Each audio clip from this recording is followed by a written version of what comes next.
നിങ്ങൾ വാഗമൺ പോവുകയാണെങ്കിൽ എന്തായാലും ഇവിടെ പോയിരിക്കണം. അത്രയും അടിപൊളിയാണ്. രാവിലെ ഒരു 9 മണി തൊട്ട് വൈകിട്ട് 6 മണി വരെ ഓപ്പണാണ്. നമ്മളൊരു കുട്ടവഞ്ചിയിൽ സവാരിയിൽ കൊണ്ടുപോയി മീനൊക്കെ ഭക്ഷണം കൊടുത്ത് തിരിച്ചു കൊണ്ടുവരും.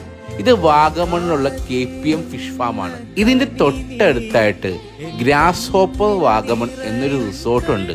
ഒരു കാടിന്റെ നടുക്ക് ഒരു 8-10 കോട്ടേജ്, നല്ലൊരു സൈലന്റ് ഏരിയ. ഫ്രണ്ട്സും ഫാമിലിയായിട്ടും വന്ന് കുറച്ച് സമയം സ്പെൻഡ് ചെയ്യാൻ ആഗ്രഹിക്കുന്ന ആളാണെങ്കിൽ ഇപ്പോൾ തന്നെ ഈ റിസോർട്ട് ഒന്ന് സേവ് ചെയ്ത് വെച്ചോ.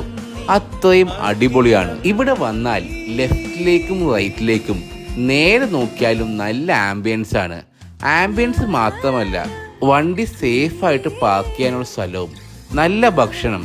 അതിപ്പോൾ ബ്രേക്ക്ഫാസ്റ്റ് ആണെങ്കിലും ലഞ്ച് ആണെങ്കിലും ഡിന്നർ ആണെങ്കിലും നല്ല സ്വാദിഷ്ടമായ ഭക്ഷണം നമ്മുടെ മുമ്പിലേക്ക് എല്ലാം ലൈവായിട്ടാണ് ഉണ്ടാക്കി തരുന്നത്. സ്വിമ്മിംഗ് പൂളിന്റെ അടുത്തുള്ള ആംബിയൻസ് ഒക്കെ എടുത്തു പറയേണ്ട കാര്യമാണ്.